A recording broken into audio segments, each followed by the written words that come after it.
जिस तरह से लगातार जो हिंसा हो रही है उसे उसका पूरी जिम्मेदारी उसकी एक ही धर्म समुदाय को उसका जिम्मेदार ठहराया जा रहा है। और ये हम सभी जानते हैं कि मुस्लिम समुदाय को उसके लिए दोषी ठहराया जाता है। कहा जाता है कि शुरुआत पत्थरबाजी से होती है और बाद में तलवारें उठानी पड़ती हैं।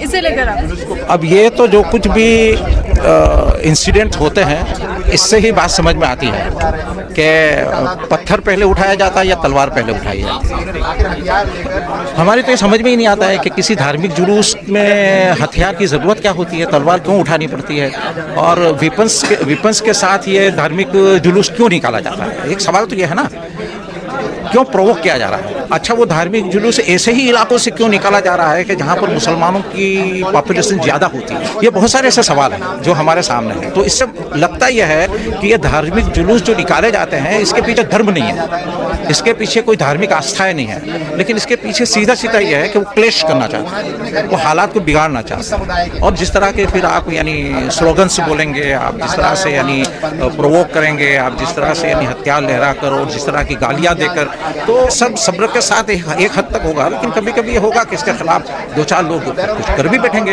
अब इसको फिर आप इसका सहारा लेकर आप फिर जो चाहे वो कर लें, जितना चाहे इतना करें और इसका फिर आरोप आखिर में आप दे दें कि ये यानी किसी एक कम्युनिटी की तरफ से या मुसलमानों की तरफ से हुआ है।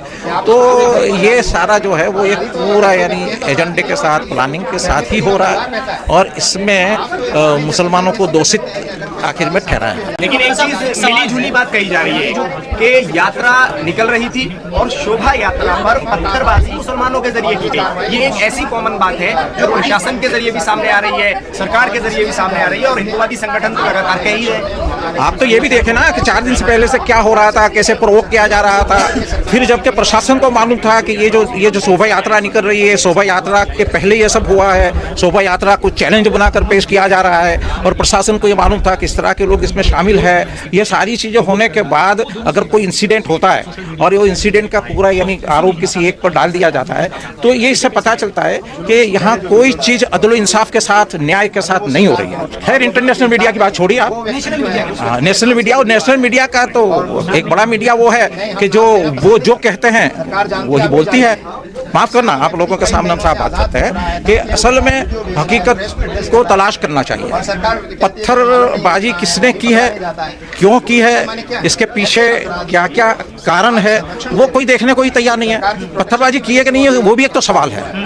अरे साहब, ऐसा भी होता है कि पत्थर भी उन्हीं लोगों की तरफ से मारे जाते हैं, वो किसी के भी इसमें मारे जाते हैं और इसी को इश्यू बनाया जाता है। लेकिन इसके पहले की कार्रवाइयों पर क्यों बात होती ही नहीं है, कभी भी नहीं होती है। ऐसे सरगसों को कि जिसमें ये बिल्कुल कंफर्म होता है कि सरगस में अगर निकलेगा तो इस तरह की यानी नारेबाजी होगी, इस तरह के यानी स्लोगन्स होंगे, इस तरह की कोशिश होंगी कि जो लोगों को प्रोवोक करेगी, रिएक्ट करेगी। आप क्यों नहीं रोकते हैं भाई? रोकिए इसको। तलवारें देखी जा रही है। मुसलमानों के पास थी नहीं, जो भी जिनके पास, किसके पास ही बोलिए ना, आप बोलिए। अरे बोलिए ना, पड़ रहा है उन्हीं के पास।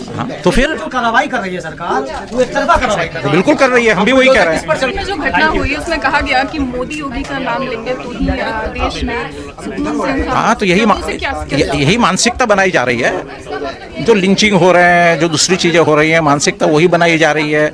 लोगों को यानी इसी तरह से तैयार किया जा रहा है, लोगों में ये बात बिठाई जा रही है और वो ये समझते हैं कि इसी में कल्याण है और फिर ऐसे वाक़यात आते हैं। मगर ऐसा भी तो होता है कि हमेशा जब जहाँ पे मुस्लिम समुदाय का लोग ज़्यादा है उस तरफ से निकलती है शोभा यात्रा, तभी इस तरह की चीज़ें। देखिए, अब 2 चीज़ों को आपने मिला दिया।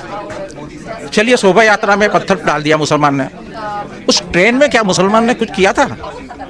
उस ट्रेन नहीं, जवाब हमको आप ये दीजिए कि उस ट्रेन में मुसलमान ने क्या किया? वो 3 मुसलमान थे, क्या उन्होंने गाली दी थी? वो 3 मुसलमान थे, या उन्होंने कोई हमला किया था?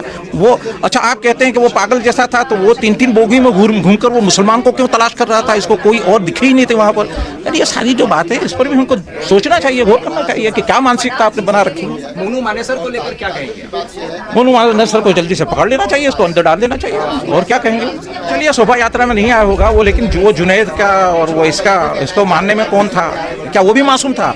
आपने केस किया हुआ है भाई, FIR बनी हुई इसके खिलाफ, आपको इसको अरेस्ट करना है। वो आप कहते हैं कि वो भागता फिरता है, तो आगे की बात कहने की जरूरत नहीं है। तो एक दोनों पर आक्षेप हो रहे हैं और हमको तो अंदर की बात मालूम नहीं है कि क्या है। आक्षेप हो रहे हैं राजस्थान गवर्नमेंट ये करी है कि हरियाणा गवर्नमेंट ने इसको पूरा सपोर्ट किया हुआ है, वहाँ छुपा हुआ है, हमारी पुलिस जाती है, इसको सपोर्ट नहीं किया जा रहा है, ये सारी बातें भी आ रही हैं।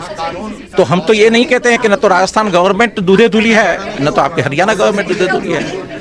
दोनों हो सकता है कि मोनू माजिद को बचाना चाहते हो, अपनी पॉलिटिकल जरूरत समझते हैं कि अन्याय हो रहा है, जुल्म हो रहा है, गलत हो रहा है। तो आप लोग क्या करेंगे इसके लिए? हम लोग करेंगे जो कुछ भी कर सकते हैं, इसके खिलाफ जो कुछ भी कानूनी कार्रवाई होगी वो हम करेंगे, कानूनी लड़ाई लड़ेंगे। जो लोग यानी अफेक्टेड हैं उन अफेक्टेड की उनको इनकी मदद करेंगे, हम उनकी फैमिली की मदद करेंगे, यही होगा और क्या। सीएम खट्टर का कहना है कि हर व्यक्ति की सुरक्षा नहीं की जा सकती है, सेना और पुलिस हर व्यक्ति की सुरक्षा नहीं कर सकती है। वो तो उनसे ही सवाल करना चाहिए कि फिर आप बैठे क्यों हैं।